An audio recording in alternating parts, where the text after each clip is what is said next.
Who are you? I don't know, but I'm writing to you anyway. Where are you? How far in the future? Where'd you find my journal? I may never know, but you can know me from what I put down on these pages. I come from a little village in the mountains. No one has left here since before I was born. But our lives changed overnight, just a few days ago when my best friend had a prophetic dream. A vision that the elder said means this season is going to end soon. The world is about to enter a new era. A great change is coming. Everyone was afraid. I was surrounded by questions and I began to feel how little I know. What is this season that is about to end, and why is it ending? What exactly is out there that could turn the world inside out? If there are still voices singing and laughing in the wilderness, I could record them before they're gone. I also thought of my dad, who always wanted to see the outside world but never did. So, I asked if I could leave. The elder had one condition for letting me go: that I take what I collect to the museum vault, a palace of art and memory at the edge of the earth. She says it's the only place safe from the turmoil of a changing season. I hope that's where you're reading this now. I can't stop the change that is coming, but this time on Earth could live on in these pages. What it looks like, sounds like, how it feels to be alive right now. I'm writing to you at the crack of dawn on the morning I leave home. I can smell breakfast cooking in the other room, and I can hear my mom's voice.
My bag and Dad's camera, ready for the great departure.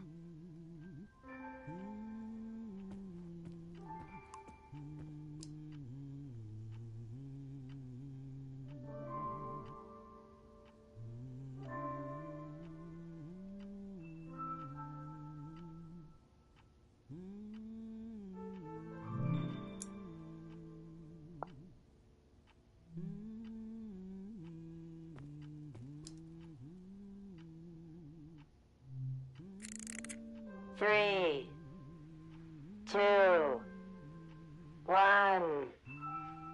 Hooray! Mr. Lotto's here.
last moment in this little house. There used to be 3 of us here. My mom and dad and me. Soon it will be just her. Her and all these memories. But in this moment, everything is the same as ever. Until I shift my weight. The floorboards creak. Mom hears it and turns to me.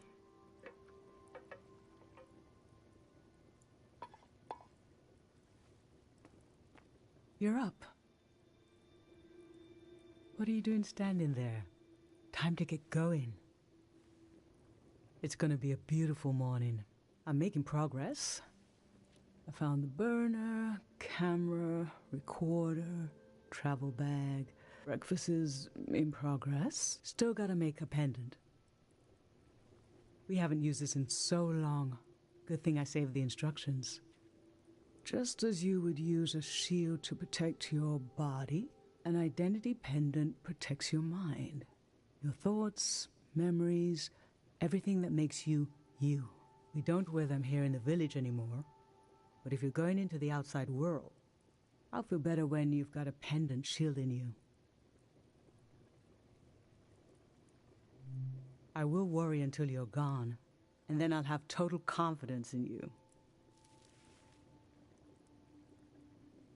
In times of war, a pendant can be used to identify a body. Let's skip that part. Objects have 2 layers, the physical and the mental. The pendant needs to absorb both. 1. Collect a sentimental object for each sense: sound, smell, feel, sight, taste. 2. Feel the sense and speak aloud a memory of the object. 3. Feed the object into the burner. The memory will leave the speaker as it is transferred to the pendant. That means I'll forget the memory after I say it. It's supposed to be painless. At least.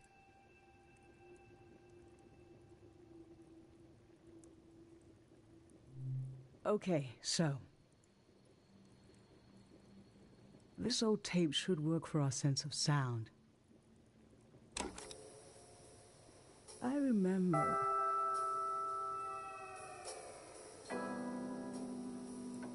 You and I fell asleep listening to this tape. Your dad came home. We all rested together until it got dark.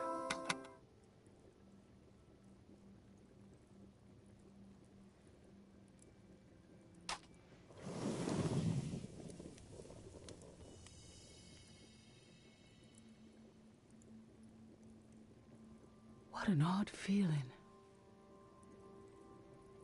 Like an absence, disappearing.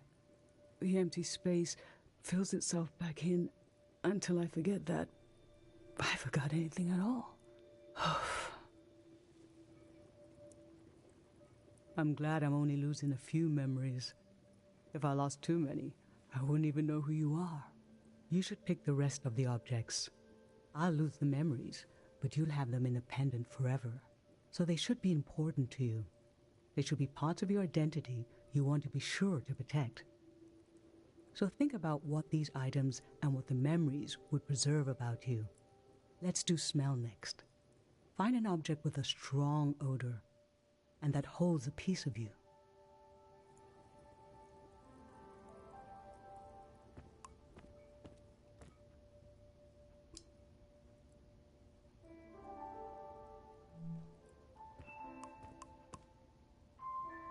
Honey, wax, baby, waves.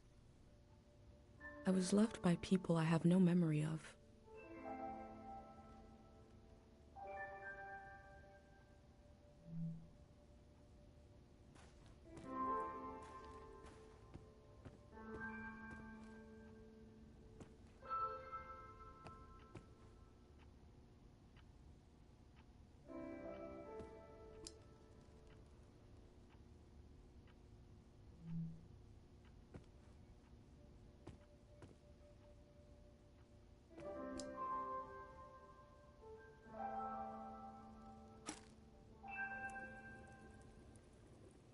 What did you choose for smell?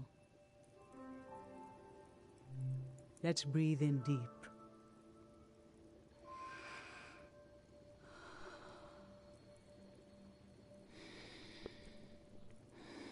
This kind of candle keeps someone alive for the time it takes to burn.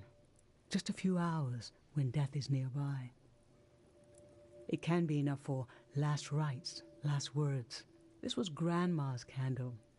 She didn't want to use it. You spent a lot of time with her when you were a baby.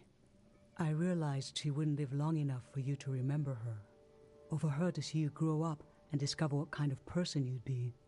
So in a way, you don't know her, and she didn't know you. And yet, she loved you. I don't know where love goes, but it belongs to you anyway.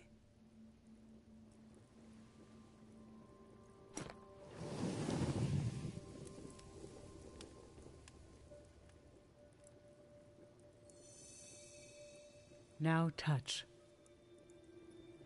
Pick something with a texture you like.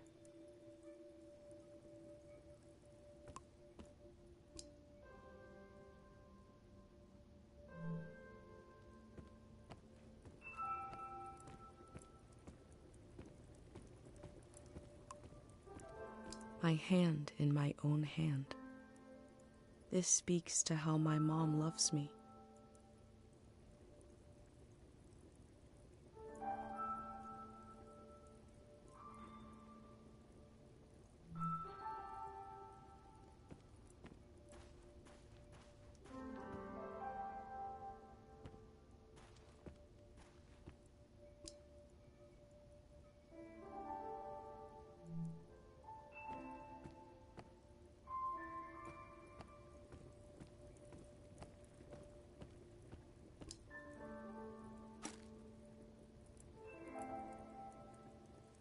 So what did you end up choosing? Okay, put your hand in the hand. Oh, I remember it so well. It's not as bad now, but in the old days, not many children lived long enough to grow up. We believed if a child could make it to the age of 9, they'd be all right. This print was made of your hand when you turned 9. Your father and I couldn't believe we really had a healthy girl. And all deep fear inside of me finally went away. And we saw you would just keep growing and growing, that everything was going to be okay.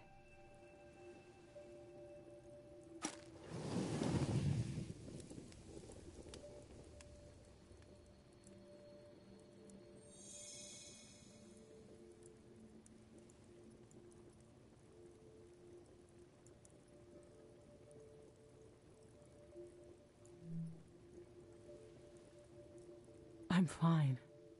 Let's do sight next. Pick something that looks nice.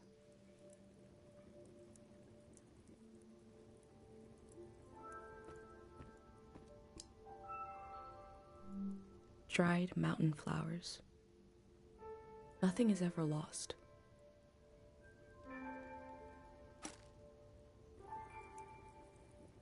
So, what did you end up choosing? Your dad used to bring these flowers home from his climbs. They only grow high up in the mountains. He was a great climber. He even found us a new source of water. I hoped after he would climb less, maybe even retire. But he always wanted to explore, and the only direction to go was up. Maybe the Elder is letting you leave out of guilt for what happened to your dad. If someone has the energy to leave, it needs to go somewhere. He fell into the Fitz ravine.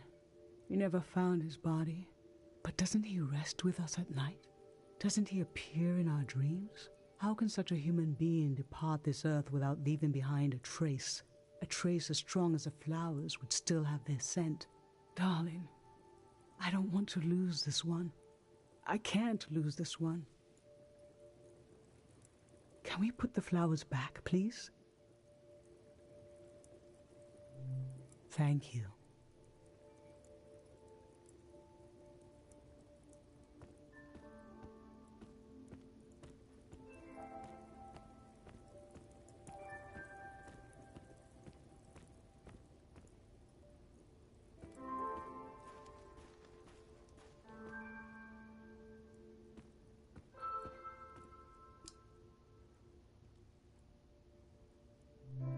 cold, glint, smile, blushing face. I used to see souls everywhere.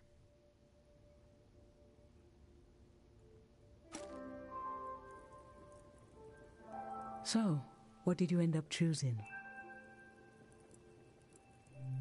There were years when you saw faces everywhere. We had to be gentle with everything in case it had a soul.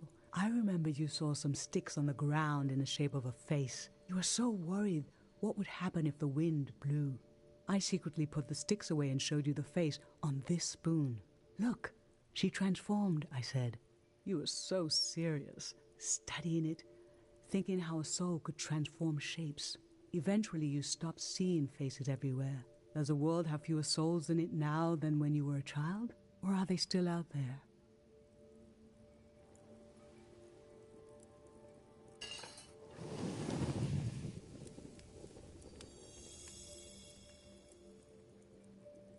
For taste, we can eat breakfast and feed some to the burner.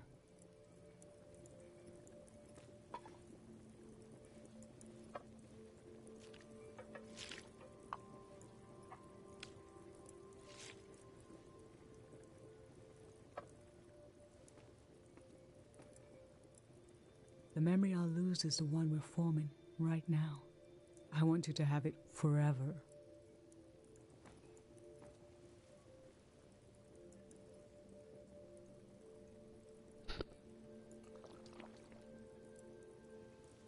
We're standing here.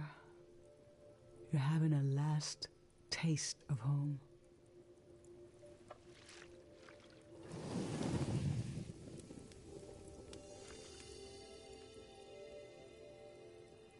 Now you're protected by lost memories.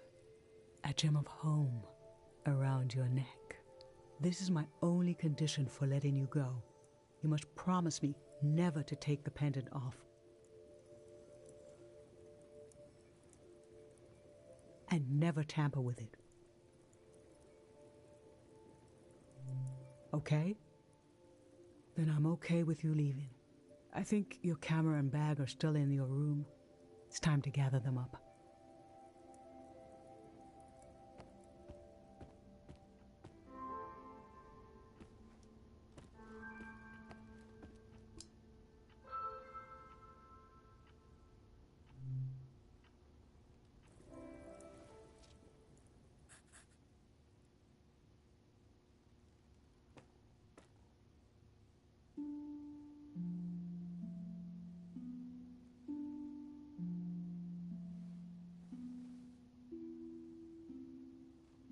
I've lost so much.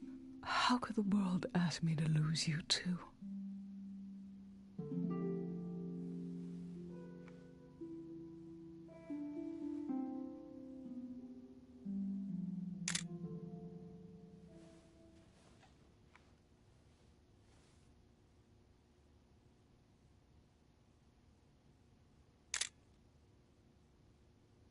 Look at us. There we are. There we were. We'll always be right here on this beautiful morning.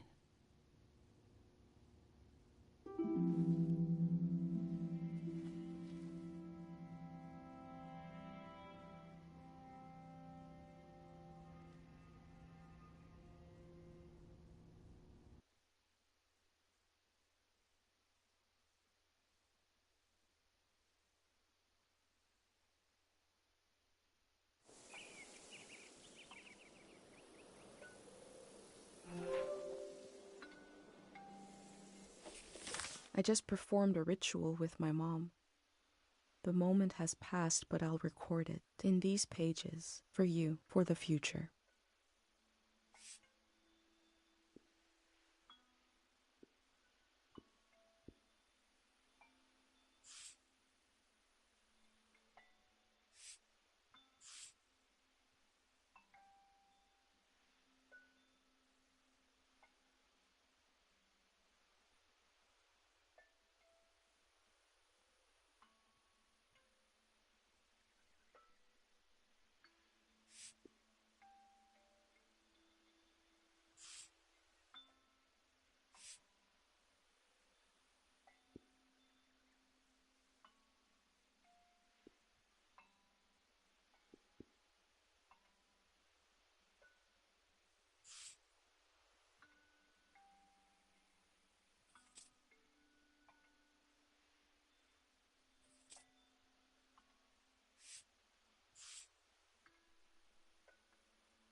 I never knew when my mom would share a memory of Dad, while cooking, on a walk, with no warning.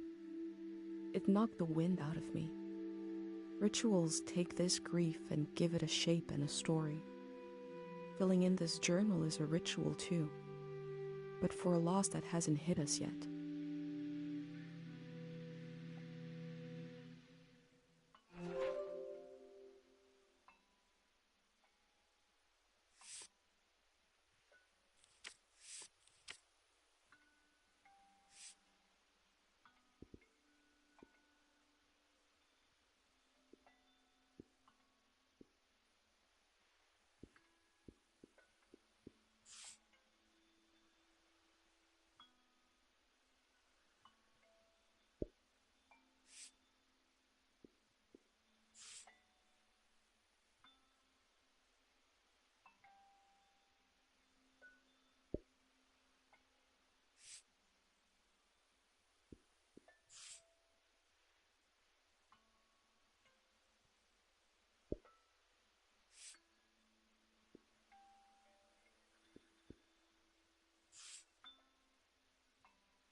I've brought tools to record the sights and sounds of this season. I'll start by recording the only place I've ever known.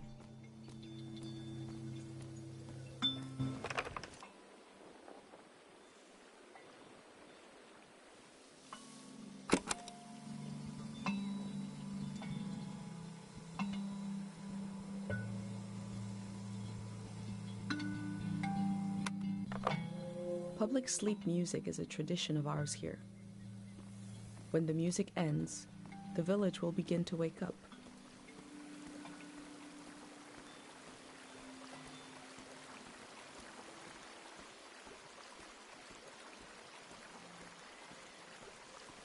Last night there was a goodbye party here in the plaza. Everyone was so afraid for me. To understand that fear, to understand where I grew up, you have to know the man standing watch over the plaza, Dr. Fumio.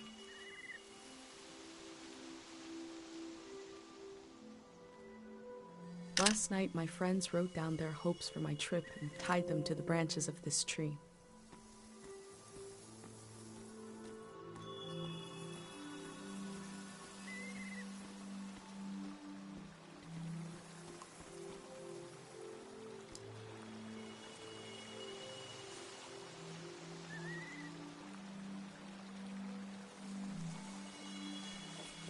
Remembering everything must be painful. Dr. Fumio brought peace to so many people here. Dr. Fumio and his son founded Cairo back in 776. They live on through our traditions.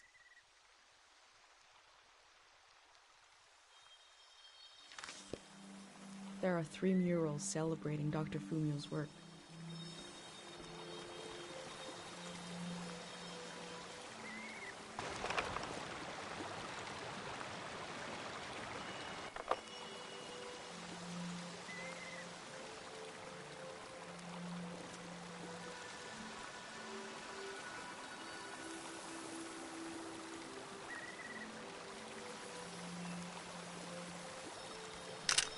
This is Dr. Fumio and his son. The statue isn't as old as it looks.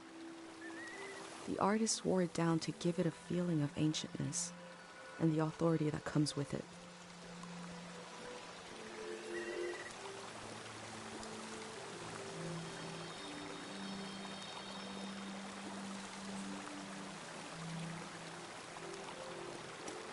Pate loves fish. even though nobody here has ever seen one.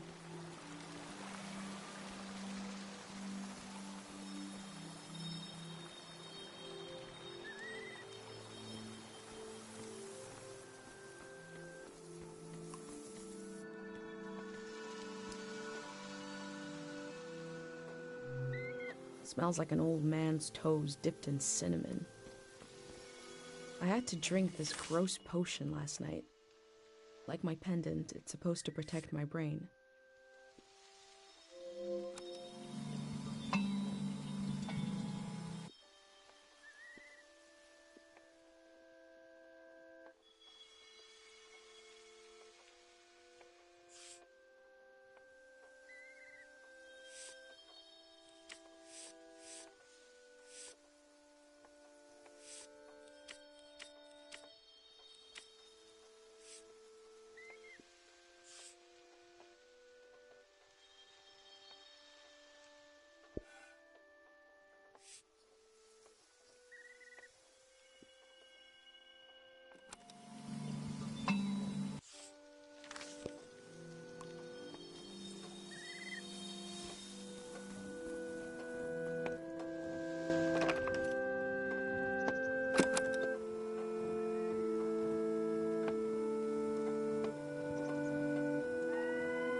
This is a healing instrument created by Dr. Fumio.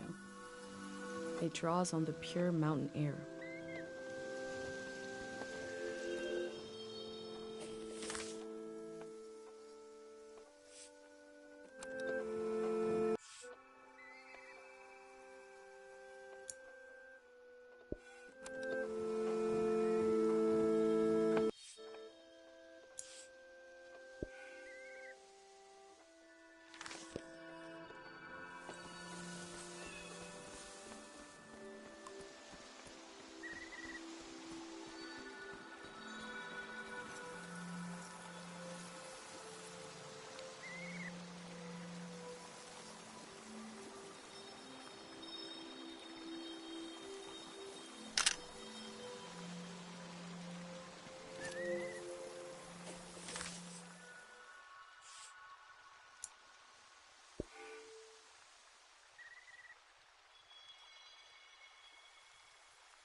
Dr. Fumio said the dream sickness was caused by something very powerful. He wasn't able to cure it.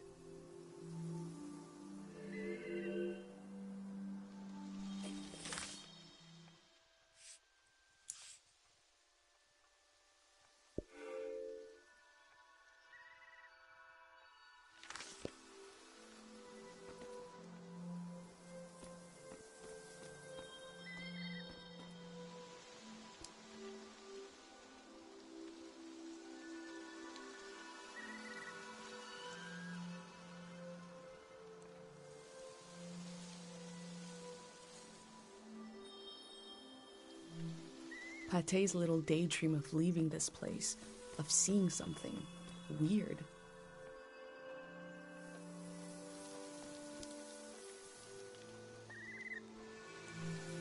This is the cafe where my dad used to read his poems. He wrote one for me. Maybe he wrote it for you too. A wish fell off the tree. I'm not supposed to read them, but it might be good for you to have an example of one.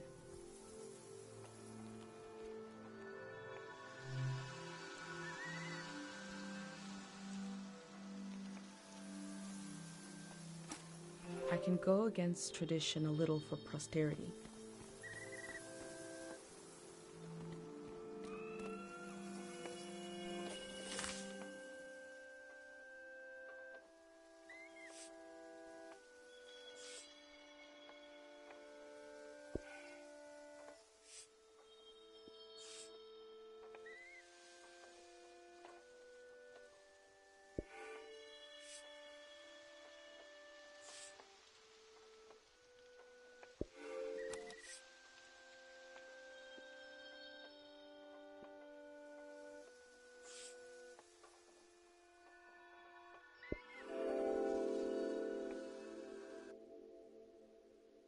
A village that was created as a place to heal.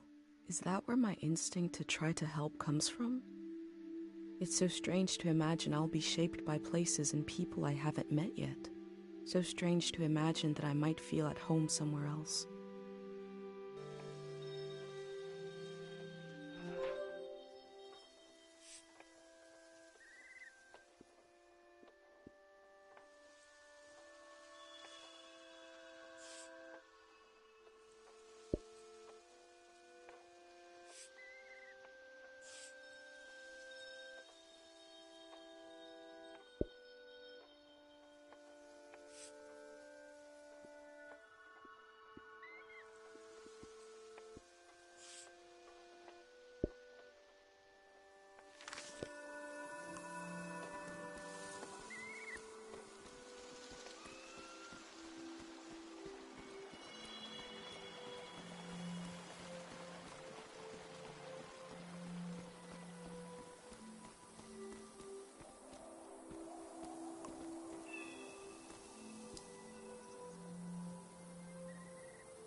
The elder sought out Dr. Fumio to cure her mother, who was suffering from time misperception.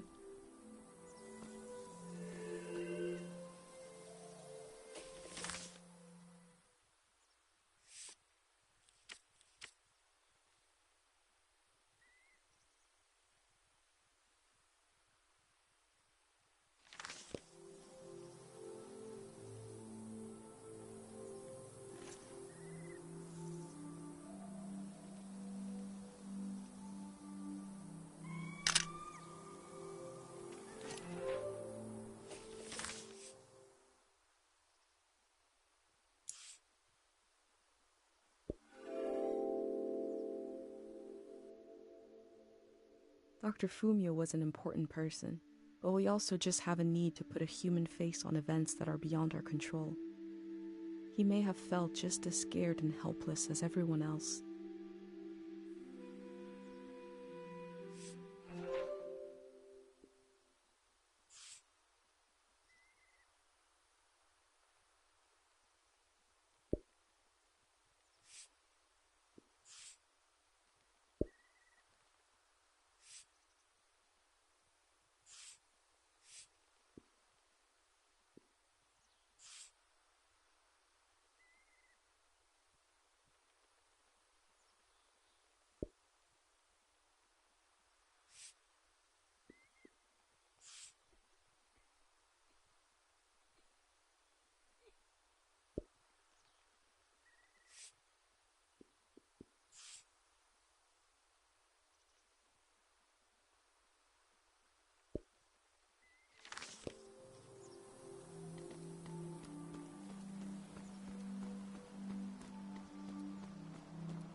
Kero Village was founded during the modernity. Much later, Dr. Fumio arrived and remade it in his image.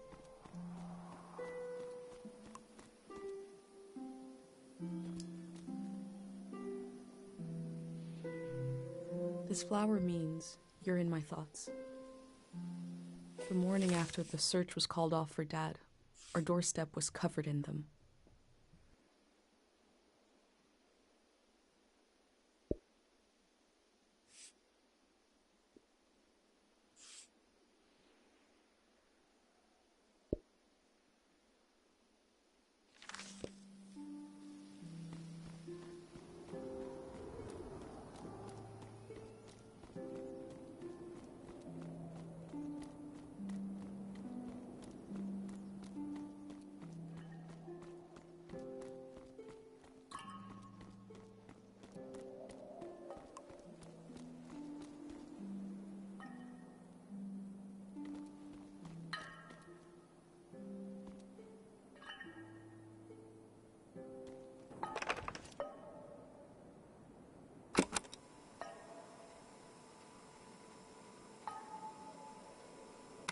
trip just as slow, reliable, and oddly satisfying as life itself in this little village.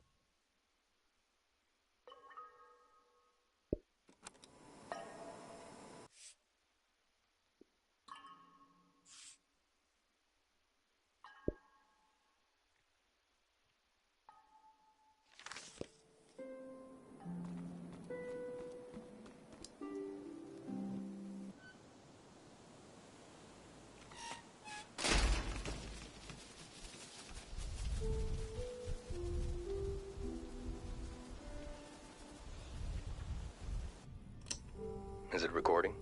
Yes. Okay. How to leave home for my daughter.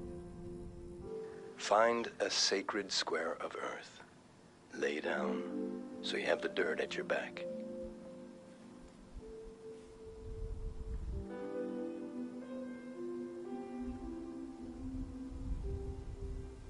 Close your eyes.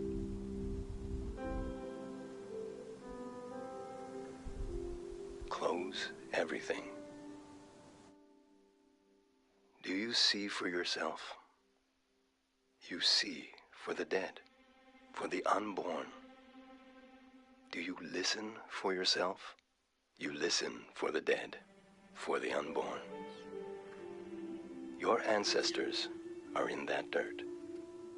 All the living and all the dead are holding you up. Now, stand. They're still there, aren't they? It's time to move, to entangle yourself everywhere with everyone. So the next time you lay down in the dirt, you will have so much more to tell them.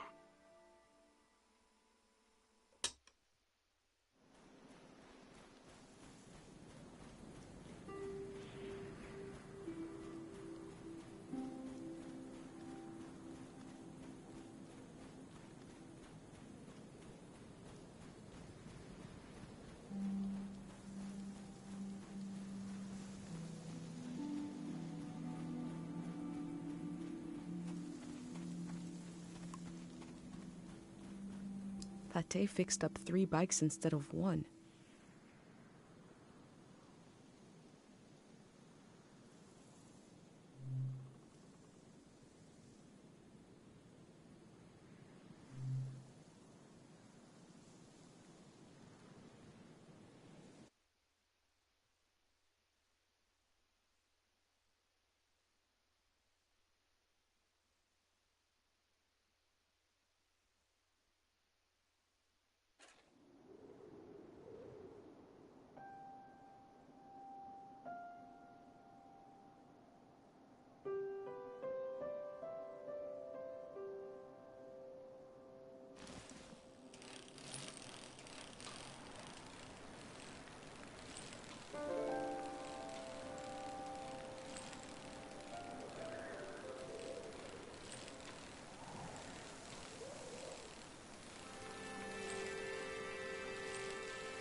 can see in these letters that the outside world has extremes of beauty and tragedy beyond anything I've known.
They were right. The letter never made it. The season before this one, the war, seems so horrible.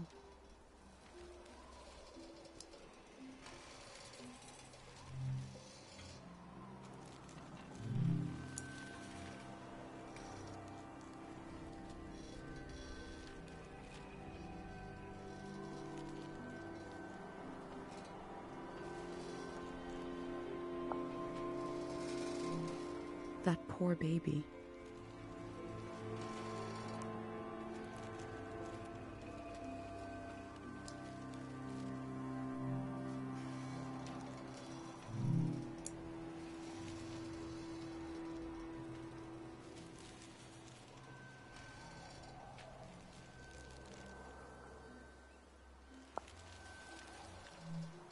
Before setting up in Cairo village, Dr. Fumio roamed the land curing people. It must have been hard when he wasn't around anymore, especially for people who couldn't travel to the village.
My first time petting an animal. I think it went pretty well.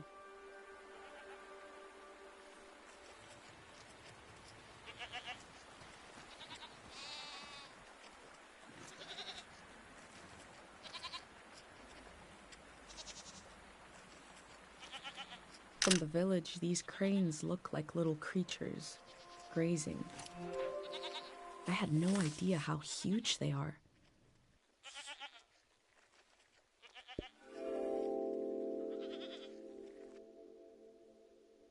I feel nourished in these sights by the unfamiliarity of it all.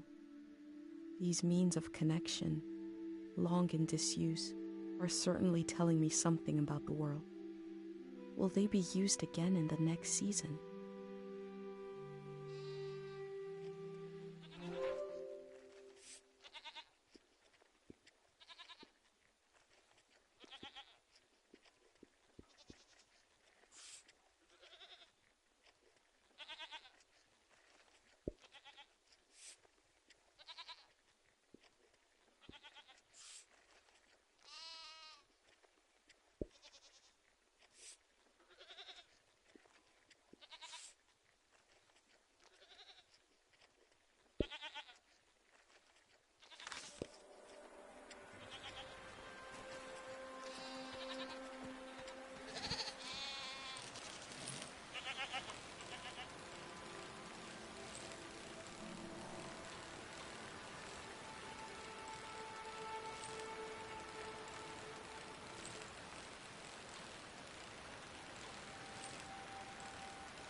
I cycled through landscapes, seeing them for the first and last time. I had no idea when I left my home how the season would end, or more importantly, how soon.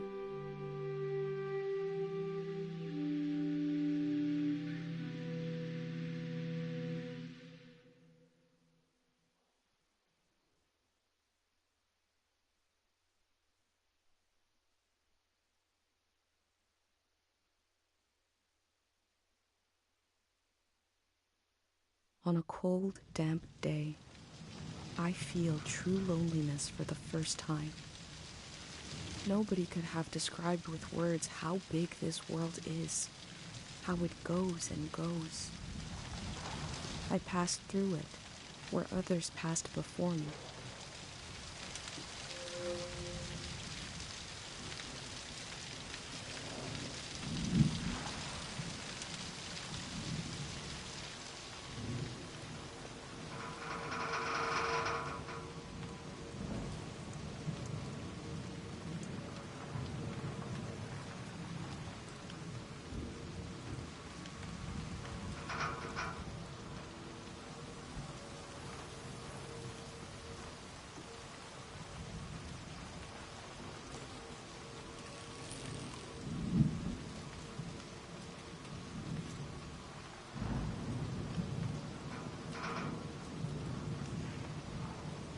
This person wanted the season to change.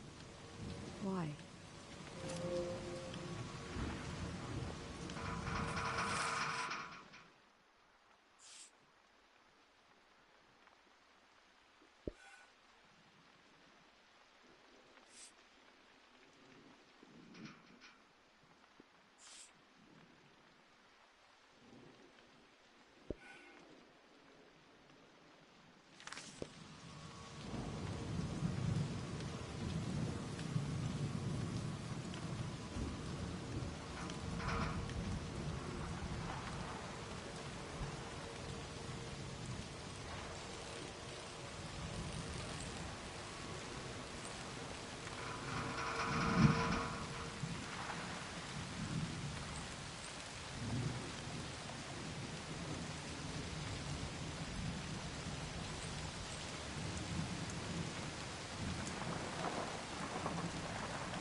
This structure dominates the landscape but wasn't made for it.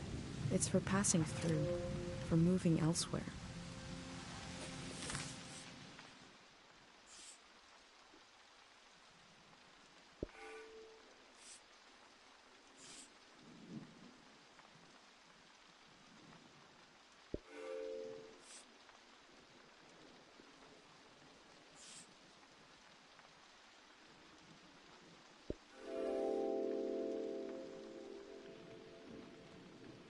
Time seems to pass differently around here. I feel so heavy and so light at the same time. I'm not really alone. I'm with myself. I'm with the earth.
They wanted the season to change because they were so alone.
One melody is like me out here alone. I can't really live like this.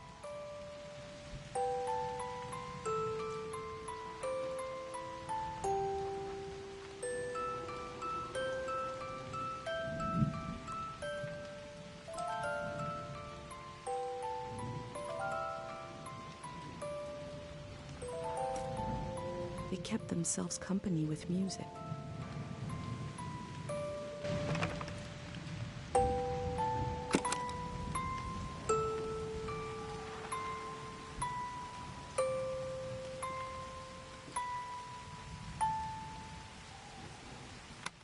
I have a feeling they used these music boxes to fall asleep.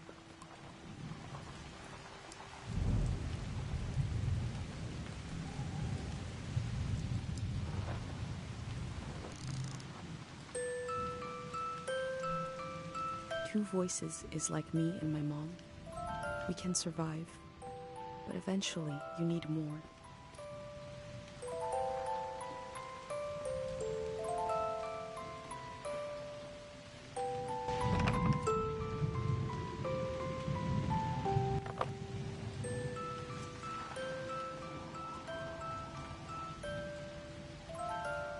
They used the walls like I use my journal.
Looks like they made it out of here. But what is this group?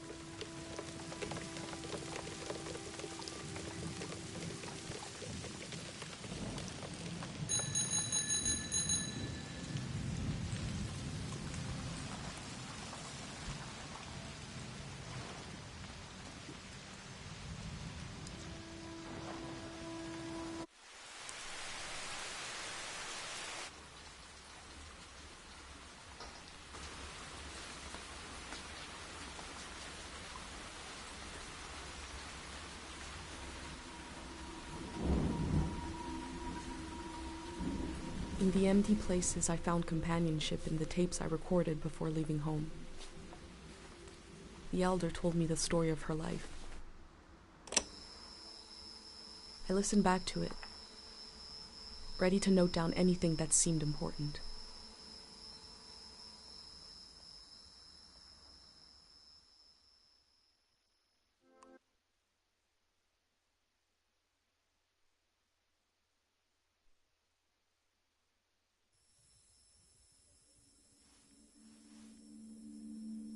Let's set the scene for the listener,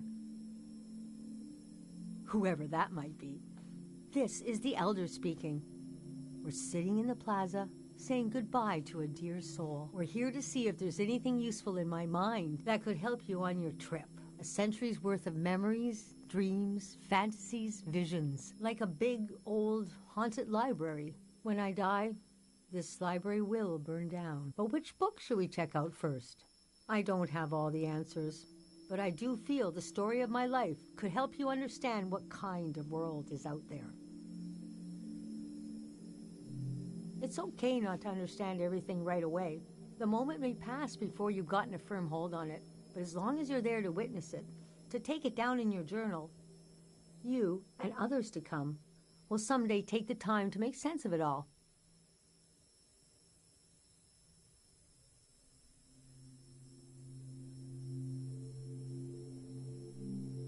I heard, somebody told me, you want to capture what it's like to be alive during this season?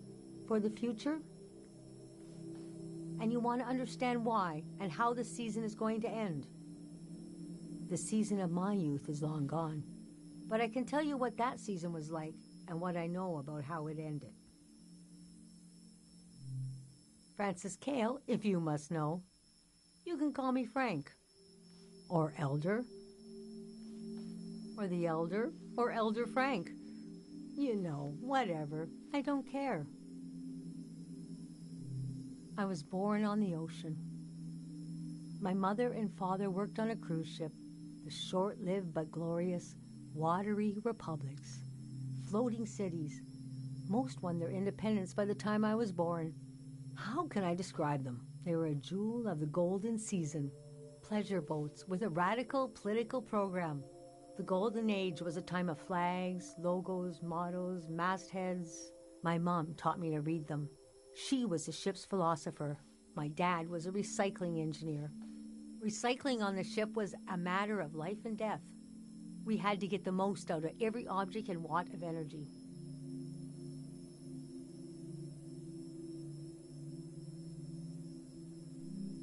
My grandparents played with the past. They changed it like we change our wardrobe.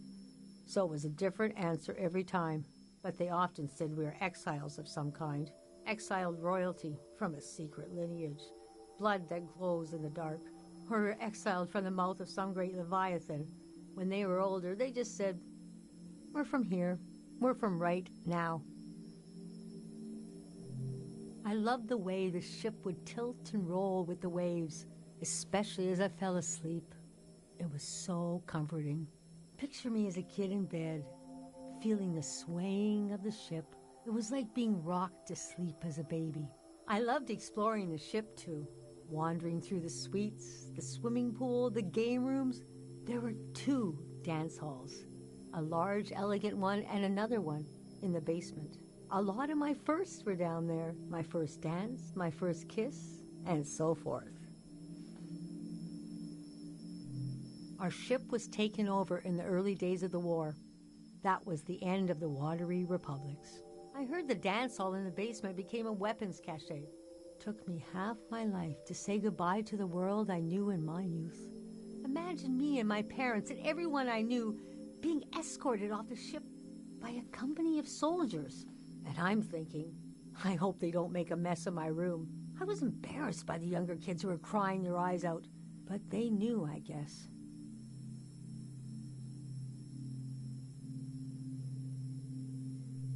Even as things got bad, I couldn't imagine the changes were permanent.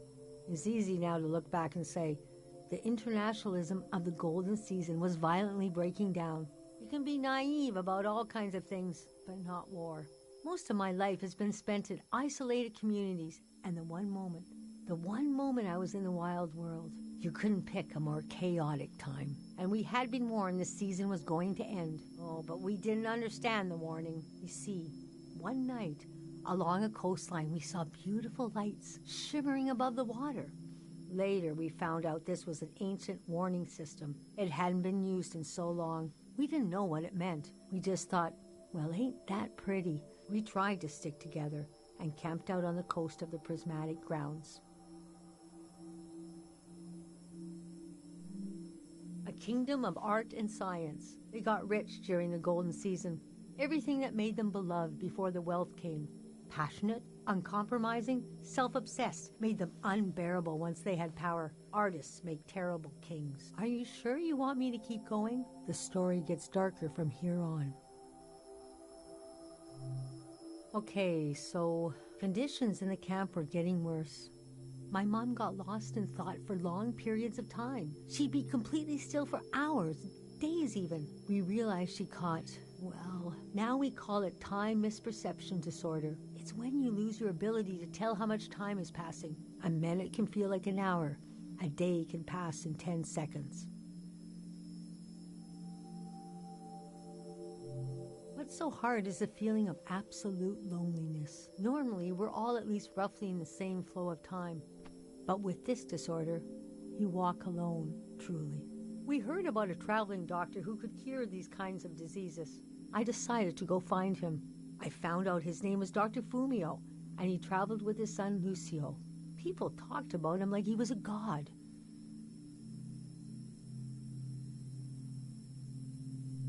I described my mom's condition to Dr. Fumio. He said there was no cure yet, but there was a village high in the mountains. He thought it was high enough he'd have a better chance at treatment. Lower places are more dangerous. Valleys are the worst. He invited me to join them in going to the village, but I wanted to go back and get my parents and bring them with me. I packed my things and got ready to leave the next morning. That night, my mom came to me in a dream.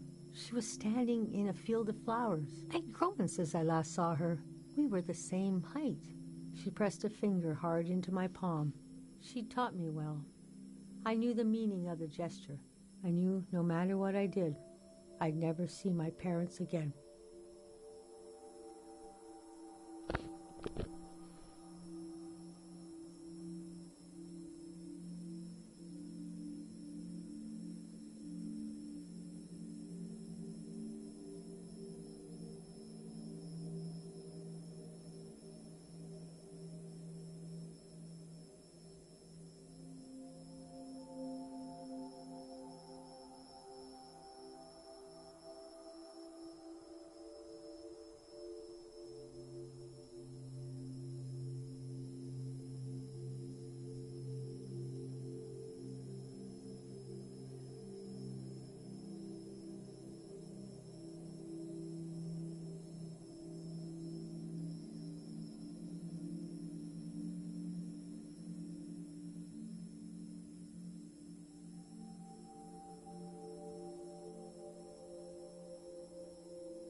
I told Dr. Fumio I would follow him to Karo village. The next few weeks were very physically tiring, hiking. And when we found the village, building, planting, cleaning, Fumio brought sick people from all over the world, and they got better. The treatments worked.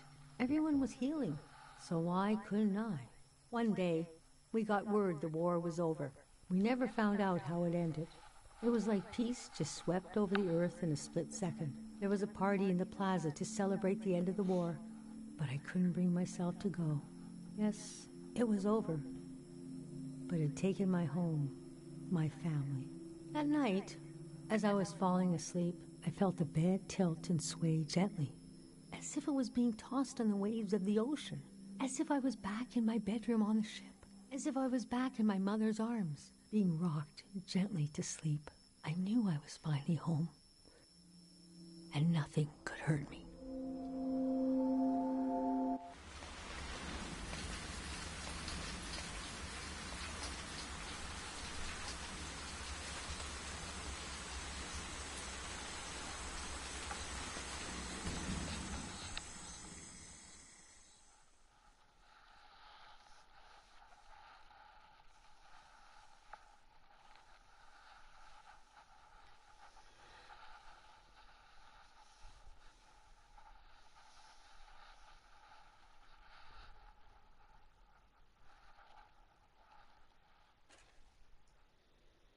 I imagined coming upon a place as hidden and singular as my own village.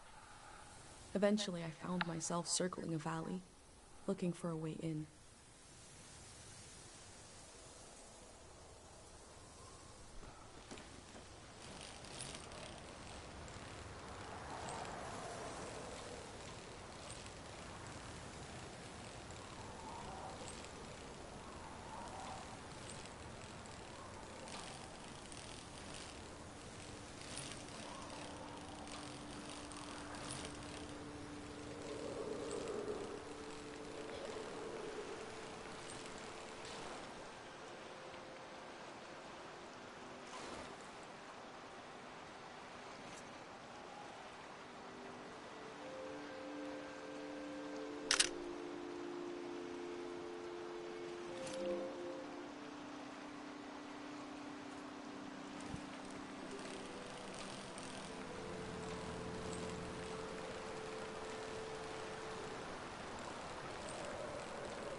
Oh, the valley.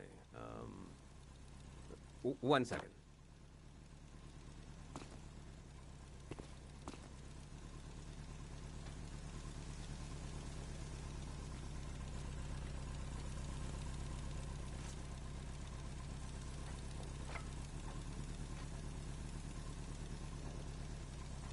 The elder said that people were exhausted by symbols after the war.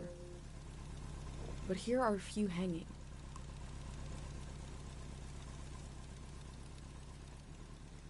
Is that a strotophob? What are they called? What is it?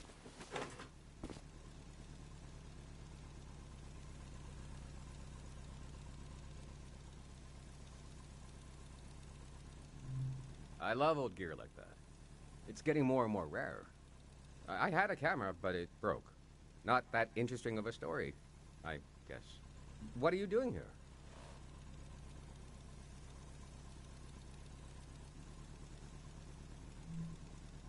It is some moment we got going here. But I don't want to talk your ear off. What kind of stuff are you recording?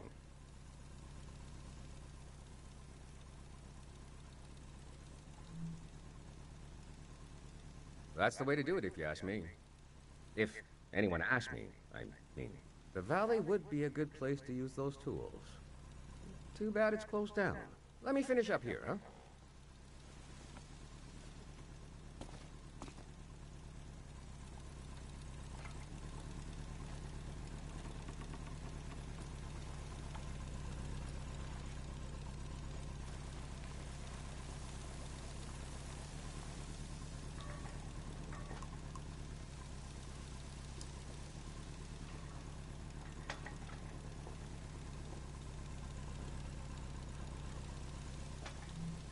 I'll think about what kind of visitor I want to be. Hey.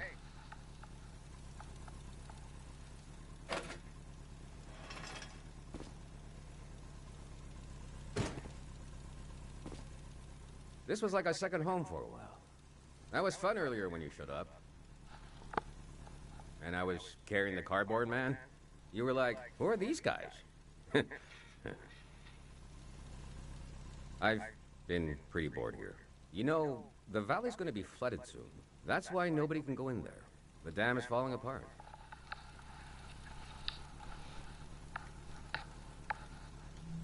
It's too old. There's nobody left who knows how to repair it. We're taking it down so we'll know when it'll collapse. It gives us time to evacuate everyone. Greyhounds. We're a community organization. We do all kinds of fun stuff. Health clinics, mine sweeping, daycare, evacuations, weddings. We're new.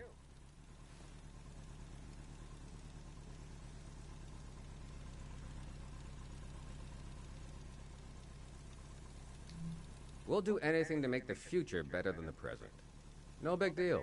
We're trying to get new things going. But it's hard. The past really has a tight grip on people. Doesn't feel like a fair fight. So we're trying to, well, anyway. It's funny. I stood guard here for a week, and I've only seen greyhounds like myself, and valley people on their way out. But now I see you, and you're like a new element or something. I've never met anyone doing what you're doing. And we greyhounds gotta support new things. So, I'm not supposed to let anyone in. How can I? Jeez. I think you should go down into the valley and take a look. Gotta try something here.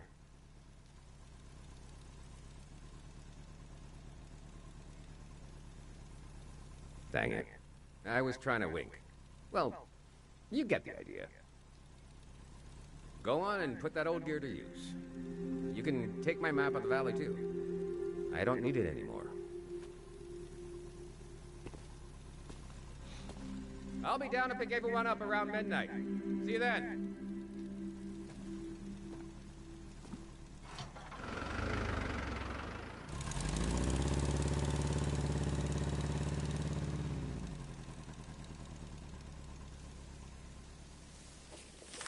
I met a greyhound. He let me into the valley. I think he wanted me to record what the greyhounds were up to. And he gave me a map. The assembly point seemed like a good place to start.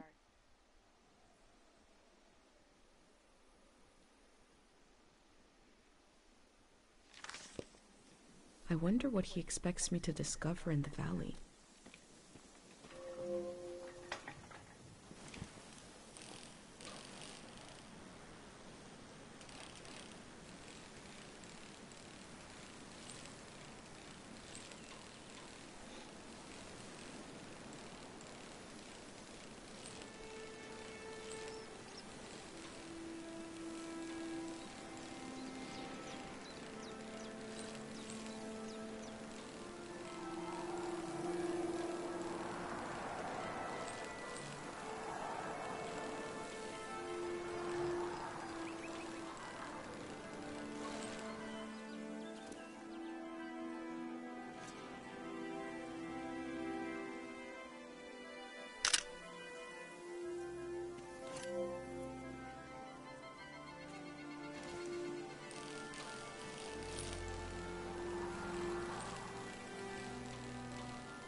I am probably the last person that will ever be welcomed here by this sign.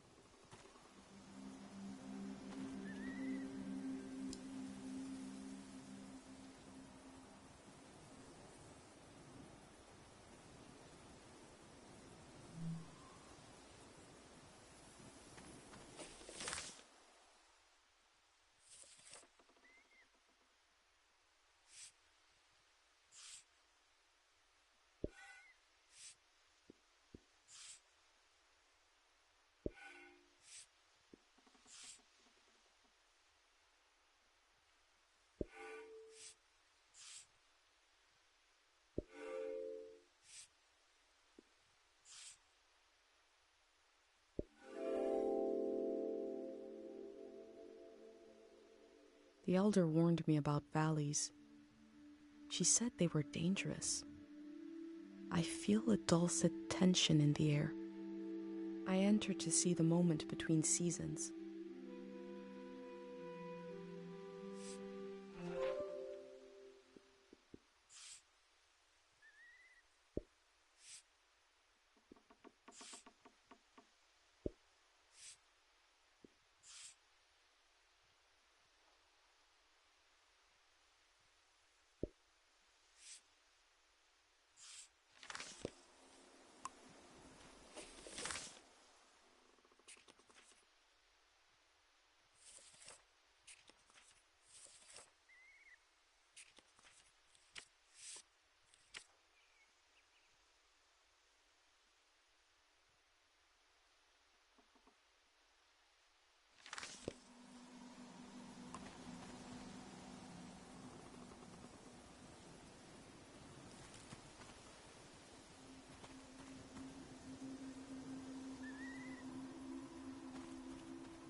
The elder told me there's very little information about the years before 500.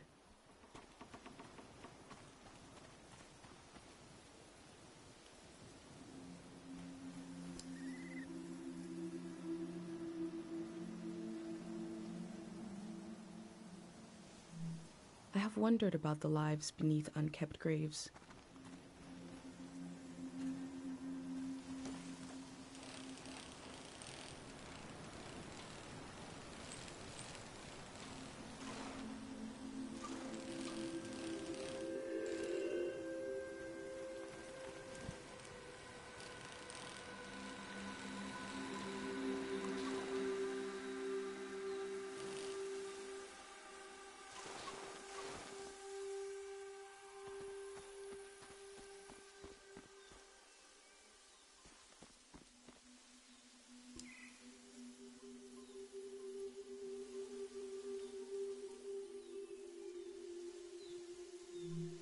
I wonder what the flowers have to say.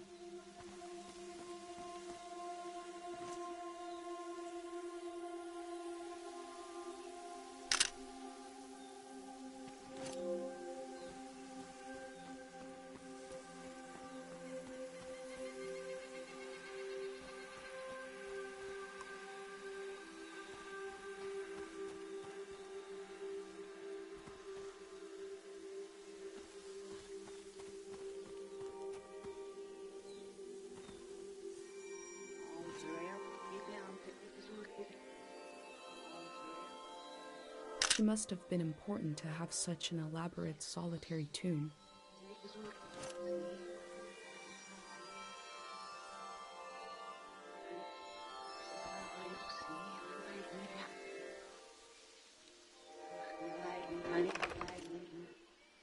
God of sleep, I've been gathering harpic, and I've been gathering courage. If my big prayer is wrong, if it goes against divine will, please spare the people of this valley. We're so desperate for peace. Memory told over and over again.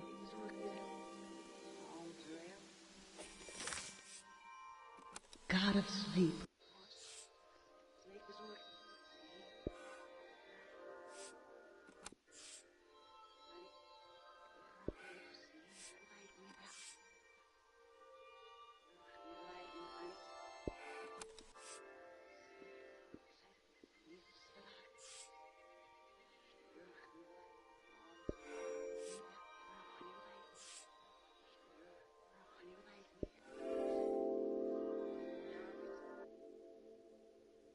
A green space. I feel memory in the air like pollen. It reminds me of a poem my dad was never able to finish. The first line was, "If you want to awaken the dead, just whisper."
These metal animals are looking up, expectantly.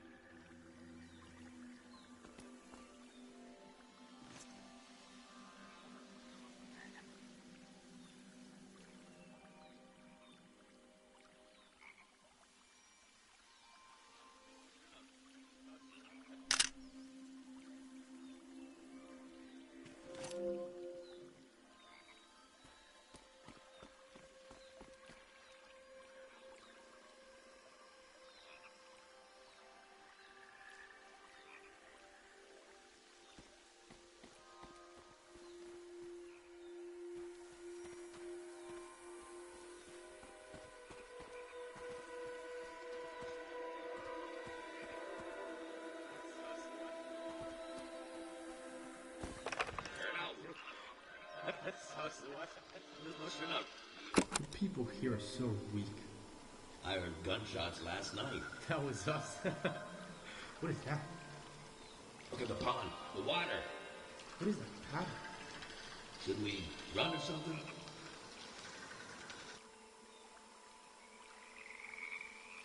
Something frightening happened in this memory. But what was it?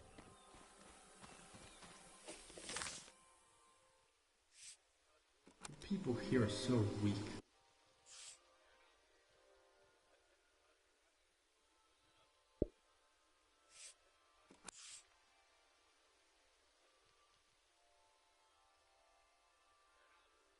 The people here are so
It sounds like they want to adapt their organization to the people in it, and not the other way around.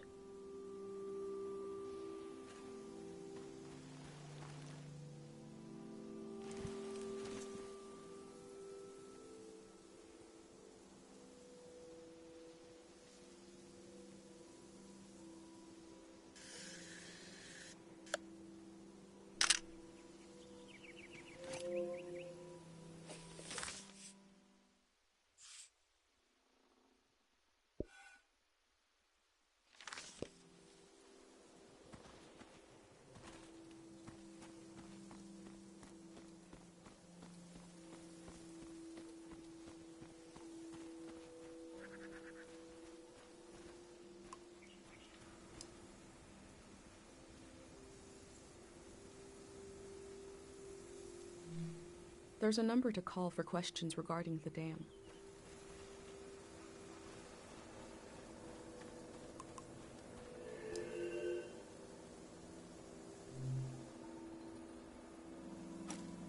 There seems to be suspicion about the real condition of the dam and why it's being taken down.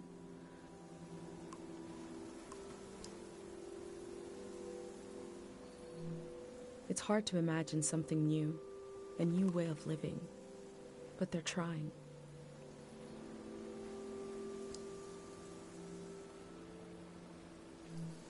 The elder also said low places are dangerous. The city is high up like my village. Maybe it is safer.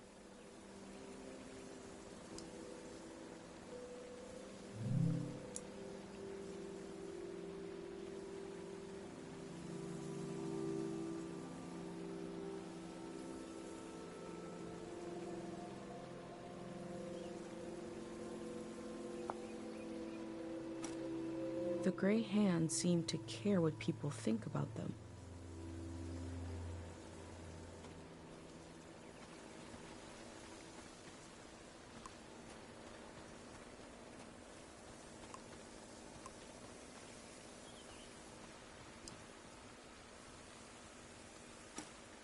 The Grey Hands want to end this season.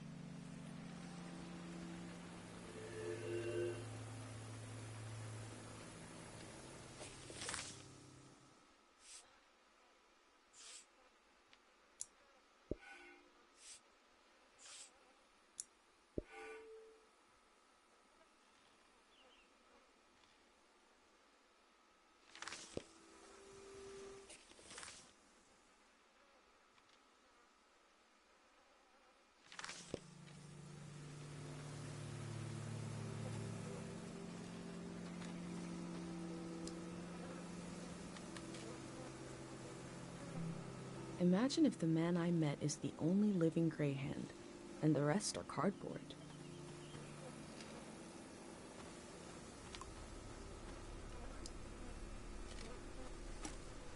There must be a lot of people going to the city if they need to keep track of them with cards.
They say they're going to build the next season.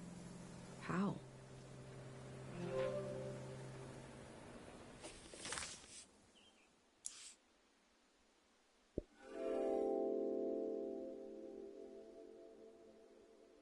The Grey Hands are the future in all its uncertainty, the good and the bad, the hope and fear of progress.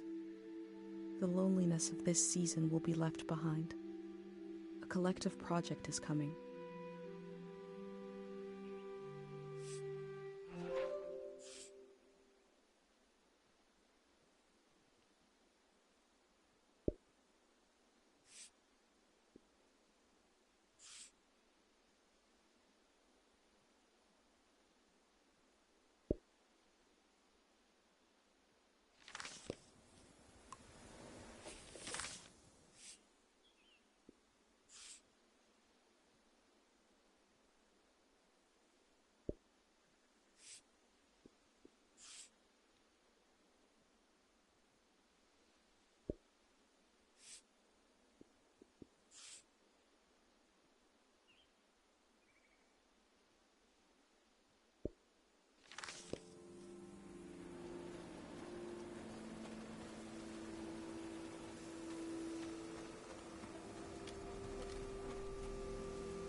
Oh, thank God someone is still down there. I've been trying to get a hold of someone for hours. Ah, thank you. I forgot the Day Zero materials. You know, the visual literature, the warm bath of ideas? I left it at the dig site. It should be sitting on a barrel with a fruit sticker on it. Oh, wait! Hold on. I forgot to do the secret password. I don't even know who you are. Is it too late now, you think?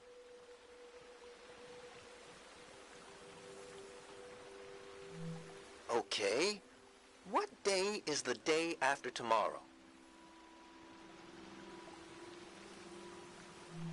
Phew, okay. I did figure you'd be... Sorry, I didn't recognize your voice. Hard to keep track of all the new recruits. What else was I going to say? There was vandalism on a few of the posters. Bad stuff. I put them in the trash. Keep an eye out for more. Anyways, thanks for answering. The Day Zero material is in the dig site, pretty sure. It should be sitting on a barrel that has a fruit sticker on it. You know, I guess I was going to say you could bring it to me, but the flood will destroy it anyway. So actually, I was worried for nothing. Everything is lost in a flood. God, we really know what we're doing. I'm excited for this all to be over. I'm excited for this all to begin. Bye-bye now.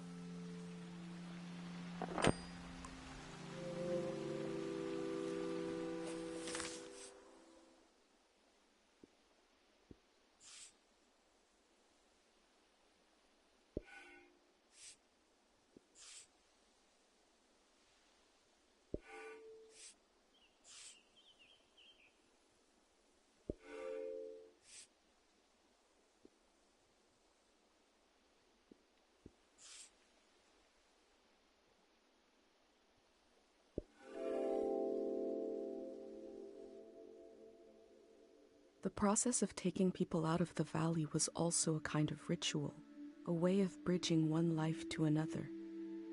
They know the world they're leaving. The next one hasn't been created yet.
filled with grain for the future.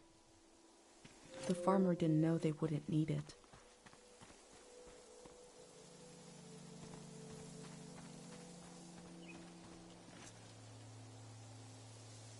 Is that your name on your collar? Let's see. You are Madrigal.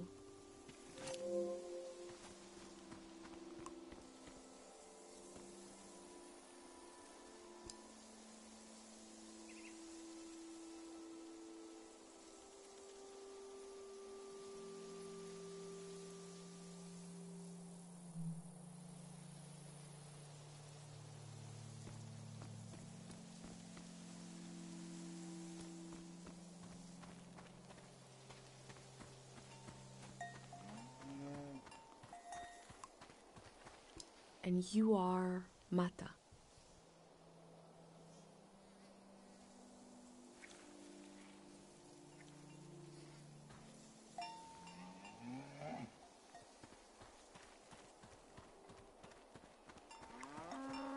And your name is Tupet.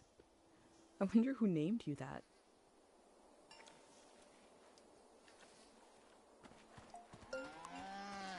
You are a cow and you are named Krasnahorkai.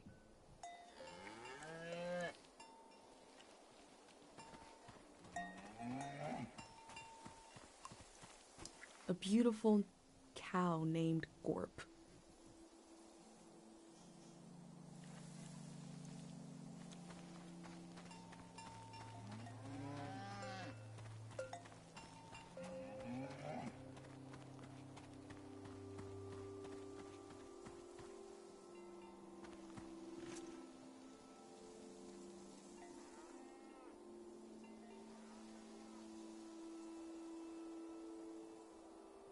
This machine looks powerful.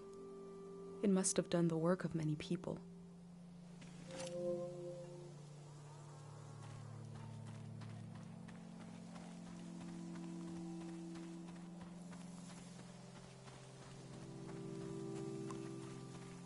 The name of this cow is TVC-15. Oh my.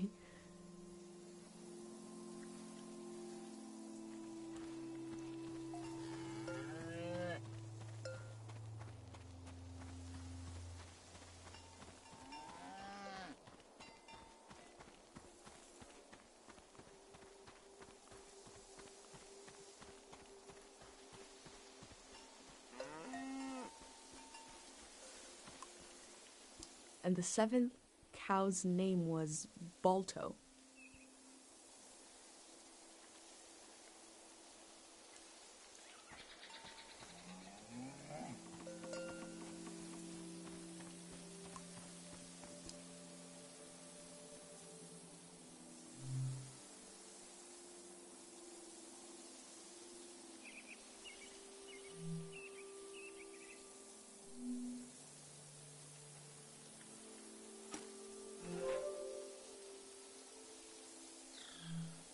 Cows from all over the world came here to compete in cow stuff? The golden season seems like such a different world.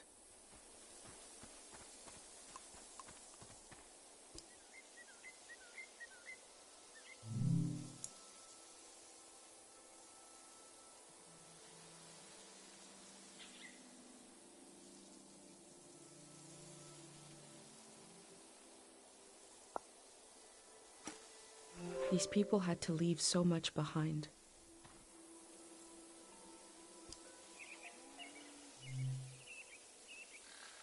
Ooh, we got a big show today. Huge show. Breaking news. The Greyhands have died.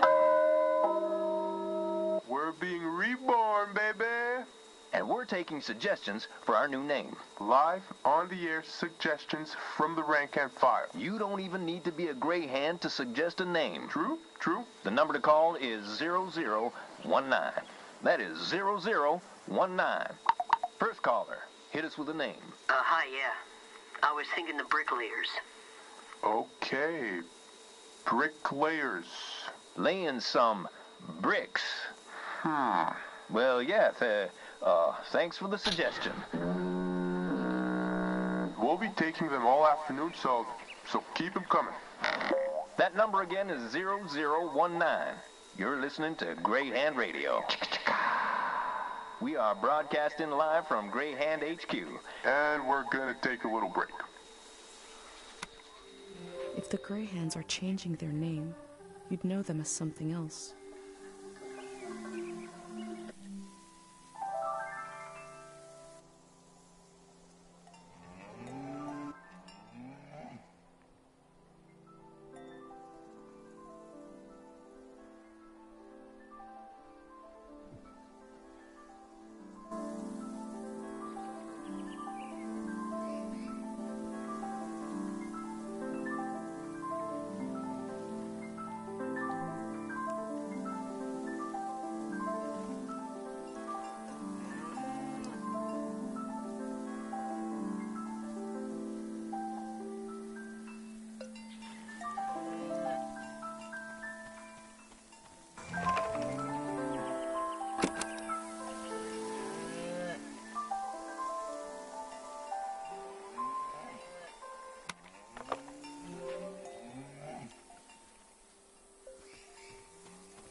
They left so much behind. I can still feel life here.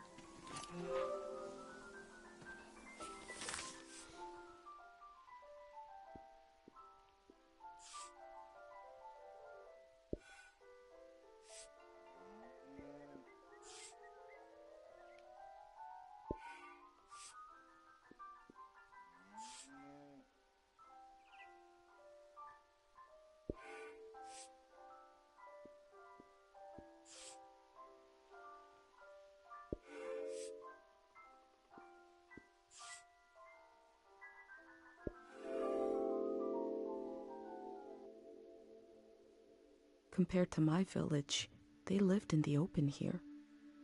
They lived on the land itself. I hope in the future, at least some people are still living like that.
I've never drank cow's milk, let alone some kind of frozen version.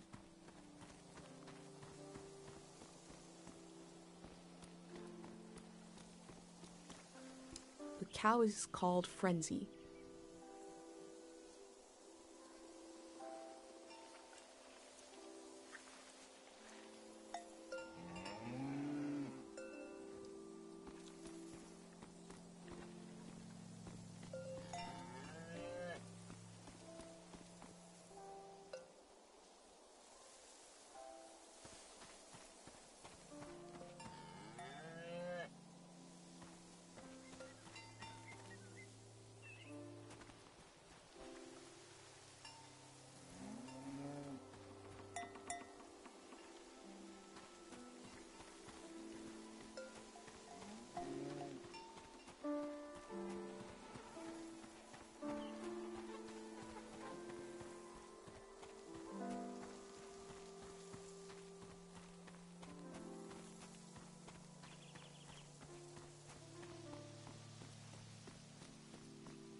Stay where you can hear me, okay? Thank God they have electricity down here. Did you hear from your friend in the Watery Republic? Which one is it? The Topaz. We can get a ride with them on the coast. Great. And we're really just gonna leave the car behind. It's a junker anyway. Beautiful. I told you 786 would be our year. I sang you that whole song about it. They sound so free and happy, just roaming around the world. Stay where you can hear me, okay? Stay where you can hear me, okay?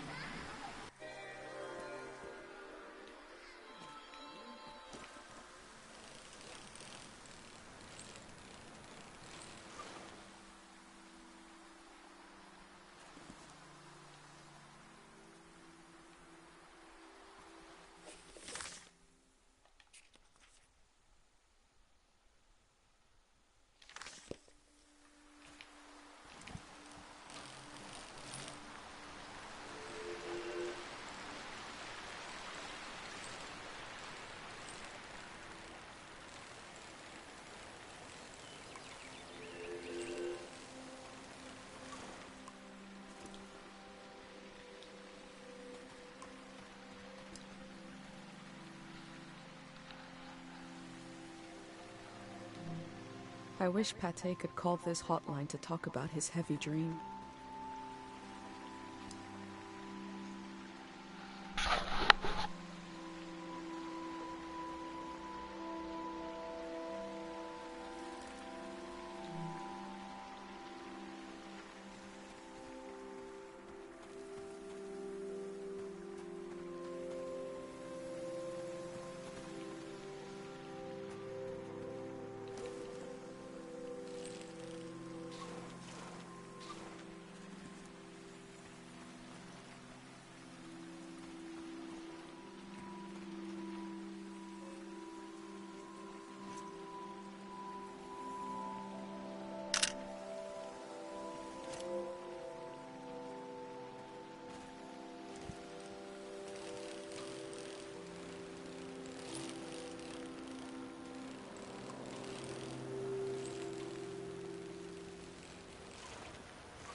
Looks like there's no one around anymore to enforce this.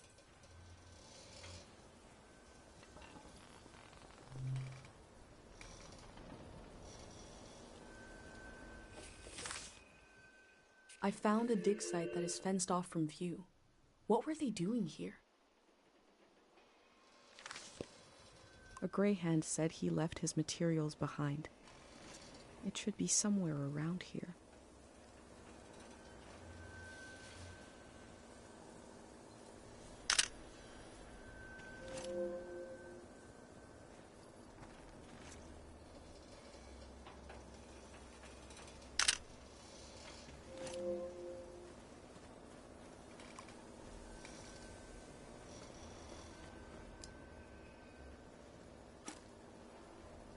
The work at the dig site has something to do with Day Zero.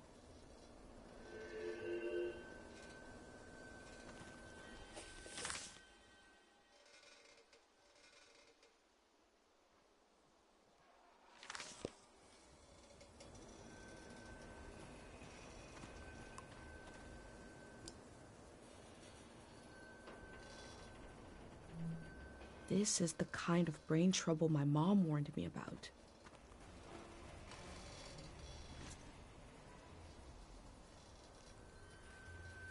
A pit this size must have taken a while to dig.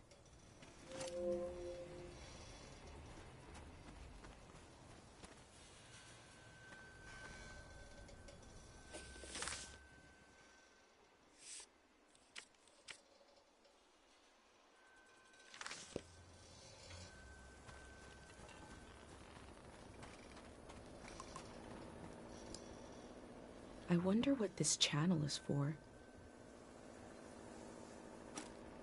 They must have already shipped out all the Harpic they need.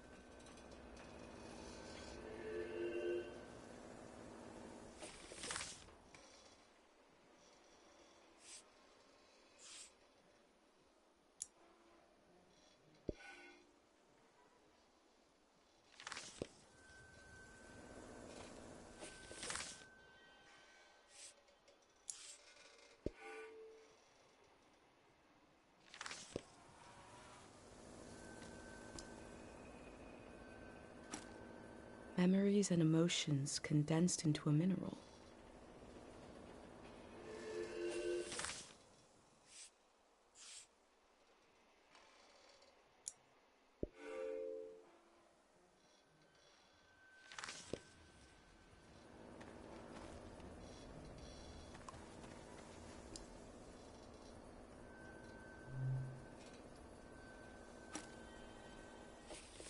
I wonder what's on this reel. What is Day Zero?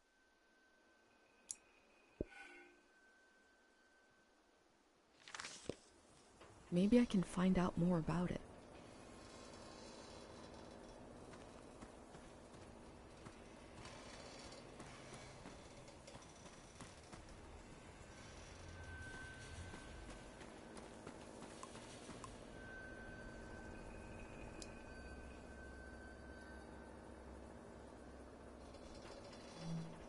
they dug up all that Harpic in order to conduct some sort of prayer on day 0.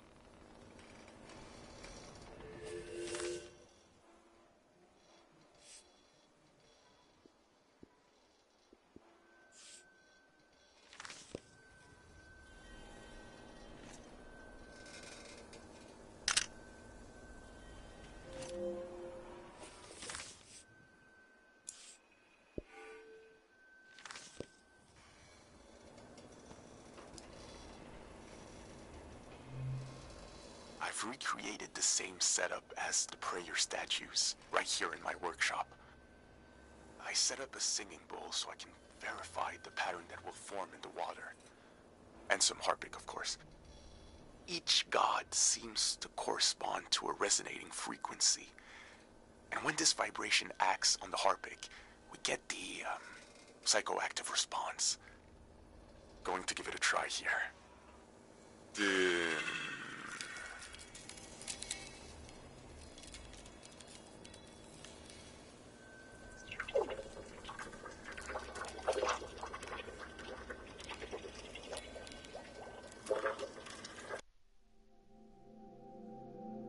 I remember watching my dad make shadow puppets on the wall. Felt strange because I could see how it was done. I could see the trick of it, but it still felt kind of magical.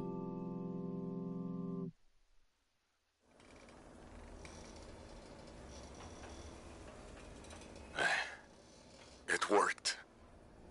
I do feel the more I do this, the more tired, and it feels like it takes me longer to return to the present. But now I have some control. I face the question of how this mineral affects the soil. I still have a lot of work to do. That's all for today. A mineral that can affect the mind.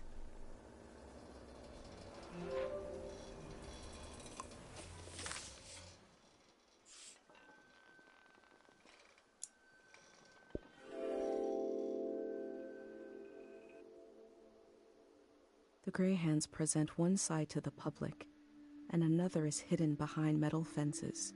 There is no one to oppose them. There is only my record of what they did here.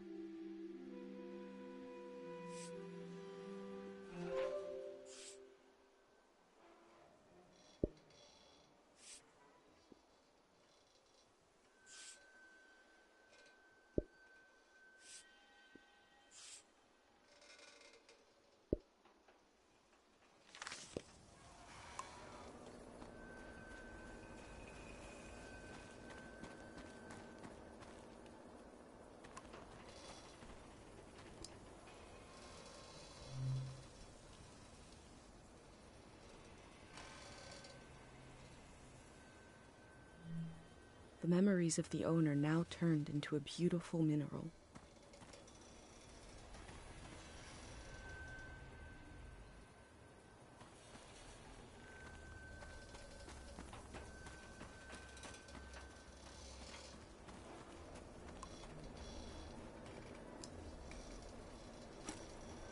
There's a big tree with a researcher's notebook inside it somewhere.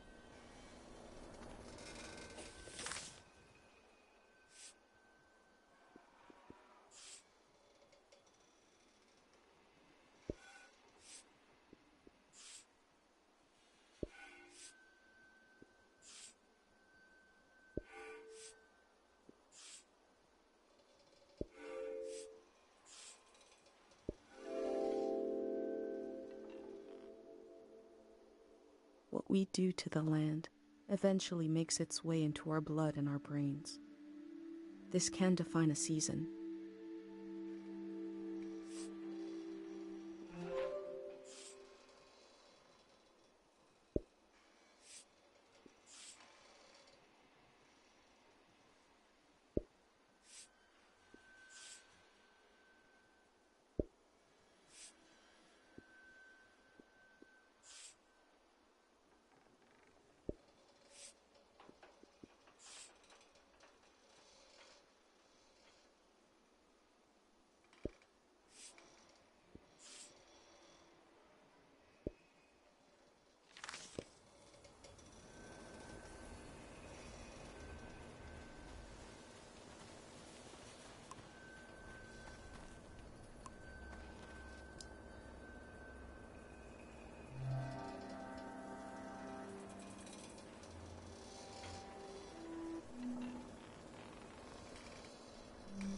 The necessity of day zero is not just psychological, it's ecological.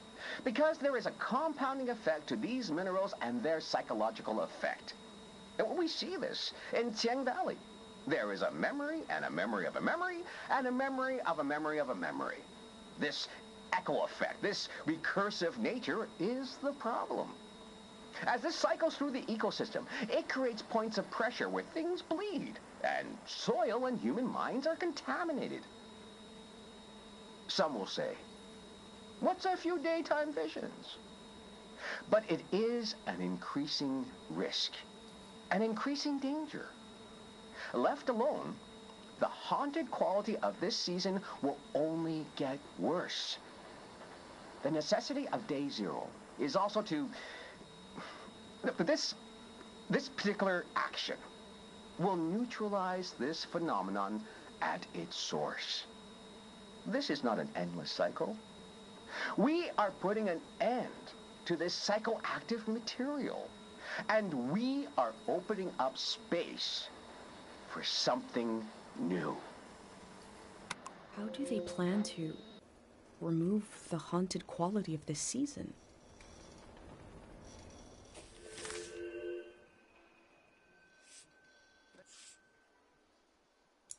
The necessity of day zero is not just...